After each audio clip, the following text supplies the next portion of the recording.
What are some interesting or fun Christmas traditions you follow?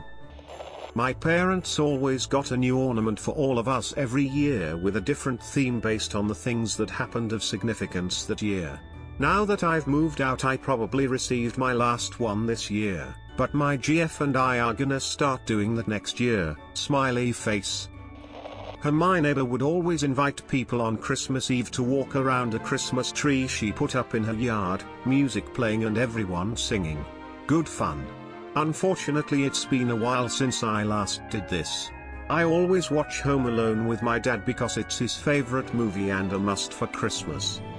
In Finland, there's a tradition of everyone buying each other a book and gifting it on Christmas Eve. The intention is that everyone will sit in bed and read said book before sleeping that night. In regular circumstances, I would have 3 Christmases. My family is too big to have in one lot on Christmas Day, so on the 25th, we will go round to people's houses and exchange gifts, and my dad's mum will come round. I think she still is this year because of Tier 3 rules, but we are still waiting just in case, and she will attend Christmas with us. Sometimes we can have extra people over, and the largest one we had was a party of 15 people, half of which we vegetarians and half not, which was really difficult. Then on Boxing Day, we head over to my dad's stepmom's house with his cousins and siblings, and we exchange gifts there. We have a second Christmas Day but a day late. There is around 20 people here, depending on if my great uncle is in hospital or not. Unfortunately, due to COVID, I will not be attending this year, but instead we will call them on the day, and open our presents with them. Then on New Year's Eve, I go round to my mum's, dad's house. That is partly to celebrate my auntie's birthday and to celebrate New Year, and we eat Christmas dinner with them. There is usually about 16 people here, but it's gone down since the death of a few family members. I feel bad that I can't visit, especially after my granddad lost his wife, dad-in-law, and dog last year, so he seems really lonely, and has kind of spiraled, but I have to remember that if I do, I'll be putting him and the family at risk, and I want to be able to see him next year. Sorry for making this long and morbid. These are my Christmas traditions.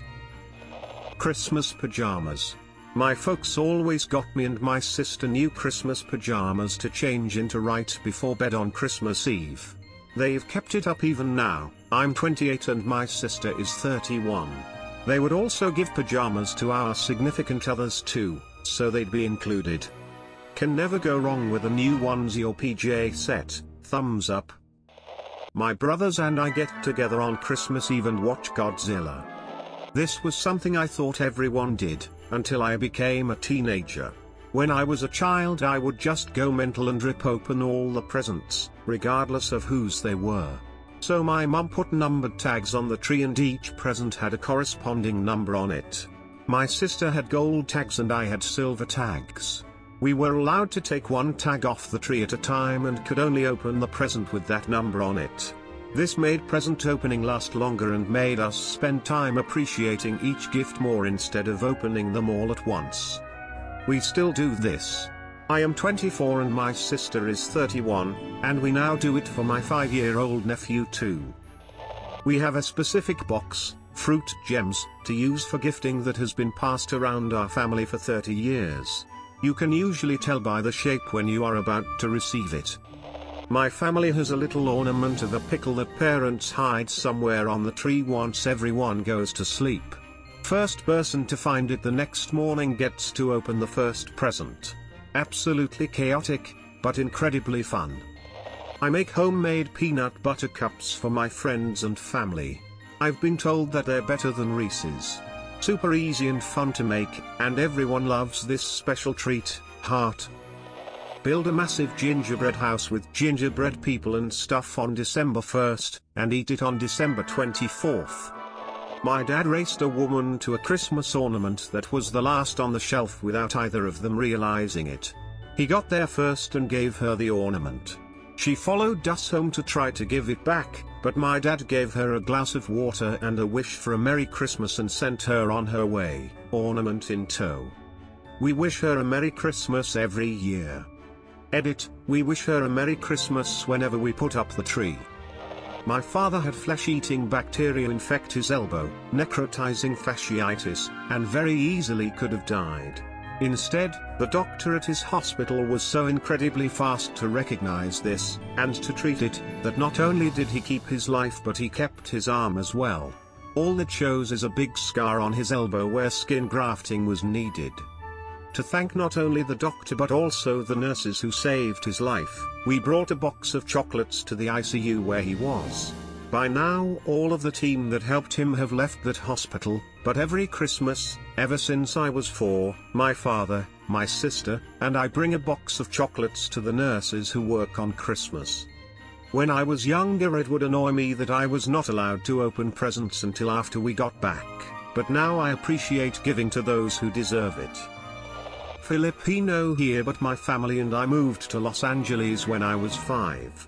We have a tradition of going to morning mass at 5 in the morning for 9 days leading up to Christmas.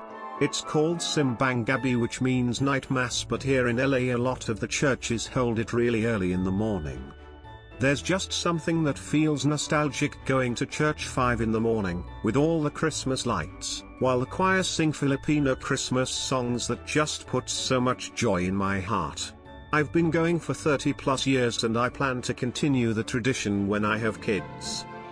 Every year me and my family, just my household, not all my family, and family friends go and stay in a lodge or a cabin for a weekend at the beginning of December. It's fantastic and the kids love playing with each other. Every year get a new pair of PJs. It's more fun than it sounds.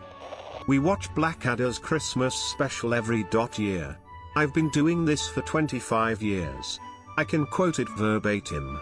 My favorite line is, Baldric, you wouldn't recognize a subtle plan unless it painted itself purple, dancing upon a harpsichord shouting subtle plans are here to stay. We have a thing called magic balls, insert joke here. It's a hollow ornament that we hang on the back of the tree on Christmas Eve. When Santa visits he leaves behind a note where he hid a present, and when the tree comes down on the Epiphany you get to open that ornament and find the note where Santa left your gift. It's like a little bit of Christmas after everything has settled down. When I was a kid it was always a gift that built on a large one we got for Christmas proper, like a game for a Game Boy, that kind of thing. I love seeing my daughter open it now. I host a trivia game show every year for my family on Christmas Eve. It's a little bit of a mix of trivia, Christmas inflatable Price is Right, and other games. At one point we did some Minute to Win It games as a physical challenge category.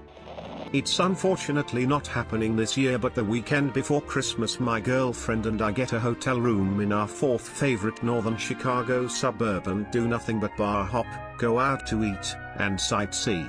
It might sound like a strange tradition to some, but being around each other's families can get super stressful, and this is our own way of having a private holiday we both enjoy. Waffle House every Christmas Eve after the church candlelight. In the UK they put one Harry Potter film on every day leading up Christmas. It's tradition to watch the first 2 and then forget about the rest until you randomly switch on the TV and catch the ending of the last one. I was always having 2 Christmas dinners, as Boxing Day would be Christmas Day for my mum's side of the family. Though this also ironically to a degree was also the Christmas Day we would have with all of that side of my mum's family anyway. As a kid I'd be so excited. Recently though, as I got into early adulthood, I just wanted one day and the opportunity to either play on my PC, or just sleep. I'm still surprised how fast things have gotten. I think my granddad got me Jedi Fallen Order the full game on Xbox One last year. Sadly I didn't tell him I already bought it on Steam sale by basically mistake, forgetting how enthusiastic I was with wanting the game to him. Oh, and I didn't tell anyone I didn't own an Xbox One, at least, my family thought I sold one I bought used a while ago, when in fact I have one again I've not used but also spent a stupid amount on. Might resell it soon considering the price hikes of everything to get some money back. One Christmas years ago, husband, bro-in-law and I watched Silent Night, Deadly Night, and it was terrible in all the best ways. We still regularly quote Puyuni-ish at each other. So we said we'd watch it every Christmas. But multiple Christmases came and went, And each time we said we'd watch it but didn't. So our tradition has become saying we're going to watch Silent Night, Deadly Night, but not watch it. But it's like a little in joke that we'll randomly be like, can't wait to watch Silent Night, Deadly Night. Or only 4 days until Silent Night, Deadly Night, but then we don't mention it at all on Christmas Day. The next day one of us will wake up and act like we just realized we missed watching it on Christmas and act disappointed and are like, definitely next year.